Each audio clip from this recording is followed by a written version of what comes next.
শুরুতেই দেখে নেব সংবাদ শিরোনাম। নতুন বছরে গঙ্গাসাগরে মুখ্যমন্ত্রী মেলার প্রস্তুতি দেখার পাশাপাশি করবেন একাধিক প্রকল্পের উদ্বোধন। পুরোপুরি ব্যর্থ কেন্দ্রের বিদেশ নীতি, বাংলাদেশ কাণ্ডে বিজেপিকে নিশানা, গর্জে উঠলেন অধীর।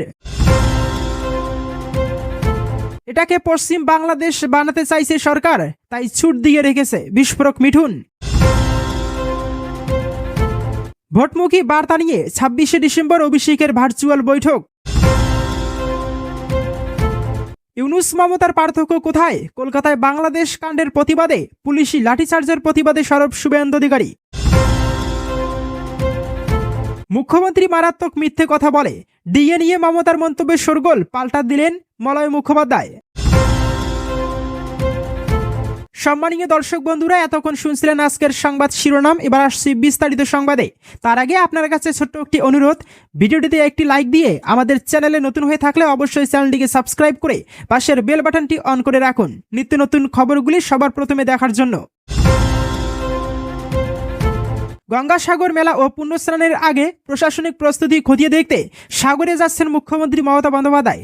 শুধু মেলার প্রস্তুতি নয়, এই সফরেই বহু প্রতীক্ষিত গঙ্গাসাগর সেতুর শিলান্যাস করবেন তিনি। পুণ্যার্থীদের যাতায়াত থেকে নিরাপত্তা সব দিকেই বিশেষ গুরুত্ব দিচ্ছে রাজ্য প্রশাসন। নবান্ন সূত্রে জানা গিয়েছে, এখনো পর্যন্ত সফরসূচি অনুযায়ী আগামী 5ই জানুয়ারি মুখ্যমন্ত্রী সাগরে পৌঁছবেন। সেখানে পৌঁছেই তিনি দক্ষিণ 24 পরগনা জেলা প্রশাসনের আধিকারিকদের সঙ্গে প্রস্তুতি বৈঠক করবেন। পরদিন 6 জানুয়ারি কলকাতায় ফেরার কথা মুখ্যমন্ত্রীর।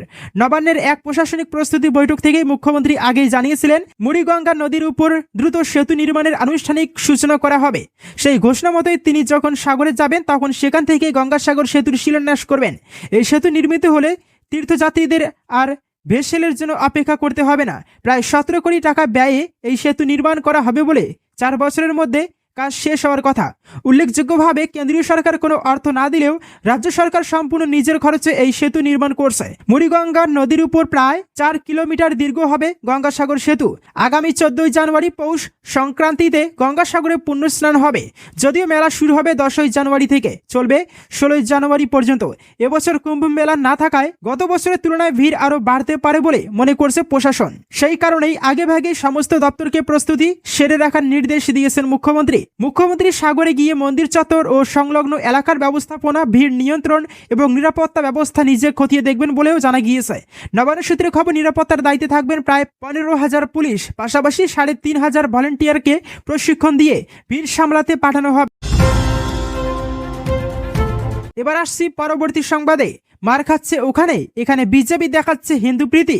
মার খাচ্ছে ওখানে তো বাঁচাতে যা, চুপ করে কেন বসে আছে ভারত সরকার? এই প্রশ্ন তুলে বিজেপিকে নিশানা কংগ্রেস নেতা অধীর চৌধুরীর।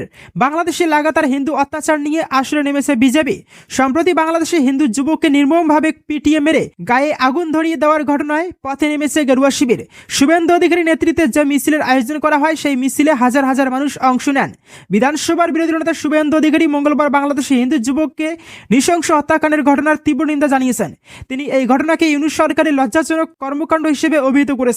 শুভেন্দু বলেন, এটি শুধু বাংলাদেশে এক হিন্দুর হত্যার নয়, সারা বিশ্ব এবং হিন্দুরা এই ঘটনার প্রতিবাদ করছেন। বাংলাদেশ কাণ্ডে কলকাতায় সংঘটিত বিক্ষোভের প্রেক্ষিতে পুলিশি লাঠিচার্জের ঘটনার প্রতিবাদ জানিয়ে শুভেন্দু অধিকারী বলেন, কলকাতায় পুলিশি লাঠিচার্জের মাধ্যমে প্রতিবাদকারীদের দমন করা হয়েছে। এটি প্রমাণ করে মমতা বন্দ্যোপাধ্যায় ও মোহাম্মদ ইউনূসের মধ্যে কোনো পার্থক্য নেই। বাংলাদেশে চলমান হিন্দু নির্যাতনকেই কি আসন্ন বিধানসভা ভোটে বিজেপি হিন্দুদের ঐক্য করতে কাজে লাগাবে? সাংবাদিকদের করা এই প্রশ্নে কেন্দ্রকে নিশানা করেন প্রাক্তন প্রদেশ কংগ্রেস সভাপতি তথা বহরমপুরের প্রাক্তন সাংসদ অধীর চৌধুরী। তিনি বলেন, বাংলাদেশে হিন্দুরা মার খাচ্ছে, ভারত সরকার কিছু ব্যবস্থা নিক, চুপ করে বসে আছে। হাসিনার বিবৃতি আরো পরিস্থিতি তপ্ত করছে। ভারতের বিরুদ্ধে গোটা বাংলাদেশের মানুষকে খেপিয়ে তুলছে সরকার। কট্টরপন্থীরা তারা হাসিনাকে টার্গেট করছে। হাসিনার বিবৃতিকে এভাবে সমর্থন করা ভারতের একেবারেই গ্রহণযোগ্য নয়। আসছি পরবর্তী সংবাদে। বাংলাদেশ কাণ্ডের প্রতিবাদ মিছিলে পুলিশের লাঠিচার্জ থেকে শুরু করে লগ্নজিতা চক্রবর্তীকে গান গাইতে বাধা দেওয়ার ইস্যু মুখ খুলে রাজ্য সরকারকে তুলে করলেন অভিনেতা তথা বিজেপি নেতা মিঠুন চক্রবর্তী। তার স্পষ্ট মত, এই সরকার চাইছে পশ্চিমবঙ্গকে পশ্চিম বাংলাদেশ বানাতে, তাই দুষ্কৃতীদের খোলা ছুট দিয়ে রেখেছে। চন্দননগরের সবাই বক্তব্য রাখতে গিয়ে সবার প্রথমে মিঠুন চক্রবর্তী বলেন, আজকে মনটা ভালো নেই, খালি মনে হচ্ছে বাংলায় আসি না বাংলাদেশে। ওপারে কেউ হারমোনিয়াম কেড়ে নিচ্ছে, এপারে মায়ের গান গাওয়ার জন্য বাধা দেওয়া হচ্ছে। এর কারণ এখানকার সরকার ছুট দিয়ে রেখেছে, বলেছে যে যা খুশি করতে পারে, কেউ বাধা দেবে না। মিঠুনের কথায় তারা কোনো ভারতীয় মুসলমানদের বিরুদ্ধে নন, যারা দেশের জন্য ভাবে, দেশকে ভালোবাসে তাদের বিরুদ্ধে নন। বিজেপি সেই সব মুসলমানদের বিরুদ্ধে যারা দেশের ক্ষতি চায়। মমতা বন্দ্যোপাধ্যায় সরকারকে কটাক্ষ করে তার মন্তব্য, এরা এই ধরনের লোকেদেরই ছুট দিয়ে রেখেছে। আসলে বাংলাকে তারা পশ্চিম বাংলাদেশ তৈরি করতে চায়। বাংলাদেশের হিন্দু যুবক দীপু চন্দ্র দাসের হত্যাকাণ্ডের প্রতিবাদে কলকাতার বেগবাগানে একাধিক হিন্দুত্ববাদী সংগঠন প্রতিবাদ বিক্ষোভ করেছিল, সেখানে পুলিশ লাঠিচার্জ করে। এই প্রসঙ্গে মিঠুন গর্জে উঠে বলেন, বাংলাদেশের ঘটনার প্রতিবাদও কি করা যাবে না বাংলায়? এখানে পুলিশ দিয়ে হিন্দুদের মারা হচ্ছে। স্পষ্ট হচ্ছে যে সোজা ভাষায় সরকার বলে দিচ্ছে, যা মন চায় তাই করুন, কেউ আটকাবে না। আমরা বাংলাদেশের পক্ষে। মিঠুনের হুঙ্কার, যতদিন এই শরীরে এক বিন্দু রক্ত আছে, কেউ এই বাংলাকে বাংলাদেশ বানাতে পারবে না। এবার আসছি পরবর্তী সংবাদে। মুখ্যমন্ত্রী মমতা বন্দ্যোপাধ্যায় নির্দেশ মেনে আগামী 26শে ডিসেম্বর বড়সড় সাংগঠনিক বৈঠকে ডাক দিলেন দলের সর্বভারতীয় সাধারণ সম্পাদক অভিষেক বন্দ্যোপাধ্যায়। এদিন বিকেলে ভার্চুয়াল মাধ্যমে যুক্ত হবেন 5000-এরও বেশি পদাধিকারী, জনপ্রতিনিধি ও বুথভিত্তিক ভোট ব্যবস্থাপনার দায়িত্বে থাকা নেতারা। এর আগে সোমবার নেতাজি ইন্ডোর স্টেডিয়ামে বুথ লেভেল এজেন্টদের বৈঠকে মমতা স্পষ্ট বার্তা দিয়েছিলেন, এসআইআর প্রক্রিয়ায় কড়াভাবে নজরদারি চালাতে হবে, মানুষের পাশে থাকতে হবে নিরন্তর। সেই মঞ্চেই তিনি ইঙ্গিত দিয়েছিলেন অভিষেকের ভার্চুয়াল বৈঠকের কথা। 26শে ডিসেম্বরের কর্মসূচি তাই সেই ধারাবাহিকতারই পরবর্তী পদক্ষেপ বলে মনে করা হচ্ছে। দলীয় সূত্রে খবর, এদিনের বৈঠকে বিশেষ গুরুত্ব পাবে দুইটি ক্ষেত্র। প্রথমত, সরকারের কাজের রিপোর্ট কার্ডকে সামনে রেখে রাজ্য জুড়ে উন্নয়নের পাঁচালী প্রচার। গলিপথ থেকে গ্রাম, মহল্লা থেকে শহর, প্রত্যেক এলাকায় পৌঁছবে উন্নয়নমূলক প্রকল্পের খতিয়ান। তৃণমূলের বক্তব্য, কেন্দ্রের অর্থবঞ্চনা সত্ত্বেও রাজ্যের তহবিল থেকেই মানুষের পাশে দাঁড়িয়েছেন মুখ্যমন্ত্রী, চালিয়ে যাচ্ছেন কল্যাণমূলক কর্মসূচি। দলের ভাষায়, বাঙালির প্রাপ্য আটকে রেখেছে দিল্লি, কিন্তু থেমে থাকেনি বাংলা। দ্বিতীয়ত, এই কর্মসূচির সঙ্গে জুড়ে যাবে সরাসরি ভোটযুদ্ধের আহ্বান। তার স্পষ্ট বার্তা, আর সময় নেই, সামনে 3-4 মাসই অগ্নি পরীক্ষা। অভ্যন্তরীণ দ্বন্দ্ব ভুলে সংগঠনে নেমে পড়তে হবে মাঠে। নেতাজি ইন্ডোরে বুথ লেভেল এজেন্ট এবং বিএলএ 2দের সঙ্গে বৈঠক থেকে মমতা বন্দ্যোপাধ্যায় এ ব্যাপারে স্পষ্ট ভাষায় জানিয়েছিলেন, এবার পিকনিক হবে না। পিকনিক একেবারে 2026-এর জয়ের পর হবে, অর্থাৎ আনন্দ উৎসব পরে। এই মুহূর্তে একমাত্র লক্ষ্য 26-এর ভোট।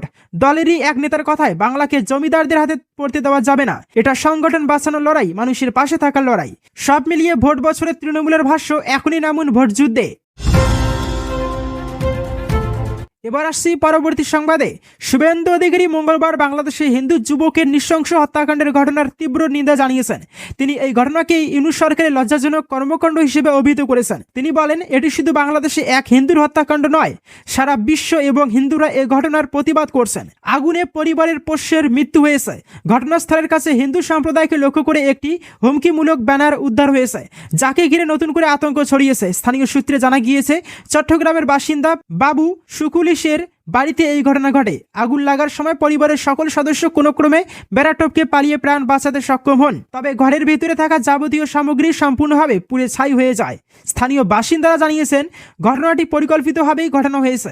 ঘটনাস্থল থেকে উদ্ধার হওয়া হাতে লেখা ব্যানারে হিন্দু সম্প্রদায়কে সরাসরি হুমকি দেওয়া হয়েছে, পাশাপাশি গুরুতর পরিণতির মুখে পড়তে হবে বলে সতর্ক করা হয়েছে। আরও বলা হয়েছে, নির্দেশ অমান্য করলে বাড়িঘর, সম্পত্তি ও ব্যবসা কোনোটাই রেহাই পাবে না এবং কাউকে রক্ষা করা যাবে না। এটিকে চূড়ান্ত সতর্কবার্তা বলে উল্লেখ করা হয়েছে। ময়মনসিংহ জেলায় দীপুচন্দ্র দাস নামের এক হিন্দু যুবককে পিটিয়ে হত্যার মাত্র কয়েকদিনের মধ্যে এই ঘটনার আতঙ্ক ছড়ালো। অভিযোগ, ধর্ম অবমাননার অভিযোগে তাকে উত্তেজিত জনতার মারধর করে হত্যা করে। দীপু দাস ছিলেন এক পোশাক কারখানার কর্মী। জানা যায়, 16ই ডিসেম্বর রাতে তাকে কারখানা থেকে বের করে পিটিয়ে মারা হয়। তারপর তার দেহ ঝুলিয়ে আগুন ধরিয়ে দেওয়া হয় বলে অভিযোগ ওঠে। এবার আসছি পরবর্তী সংবাদে। শুনানি বারবার পিছিয়ে যাওয়ায় হতাশা এসেছিল। বহু টালবাহানার পর শুনানি তো শেষ হয়েছে, তবে রায় নিয়ে ফের চিন্তায় কর্মচারী সমাজ। গত 8ই সেপ্টেম্বর ডিএ মামলার চূড়ান্ত শুনানি সমাপ্ত হয় সুপ্রিম কোর্টে। তারপর বেশ কিছুটা সময় পেরিয়ে গিয়েছে। ইতিমধ্যে সর্বোচ্চ আদালতে শীতকালীন ছুটি শুরু হয়েছে। ফলত এবছর আর রায়দান নয়, 5ই জানুয়ারি আদালত খুললে ডিএ মামলার রায় ঘোষণা করা হবে বলে মনে করা হচ্ছে। কবে রায়দানের সম্ভাবনা, এ বিষয়ে বার্তা দিলেন কনফেডারেশন অফ স্টেট গভর্নমেন্ট এমপ্লয়িজের সাধারণ সম্পাদক মলয় মুখোপাধ্যায়। এক সাক্ষাৎকারে তিনি বলেন, কর্মচারী সমাজ দেখেছে আমরা কিভাবে আইনি লড়াই লড়েছি। আমরা সবসময় চেষ্টা করছি ডিএ মামলার রায় বেরোবে। তিনি বলেন, জানুয়ারি মাসের প্রথম সপ্তাহে যখন সুপ্রিম কোর্ট খুলবে সেই সপ্তাহে রায় আসতে পারে, আবার পরবর্তীকালেও দিতে পারে। আমরা অনুমান করছি রায়টা হয়তো এখনও সম্পূর্ণভাবে লেখা হয়নি, শীতকালীন ছুটির মধ্যে রায় লেখা হতে পারে।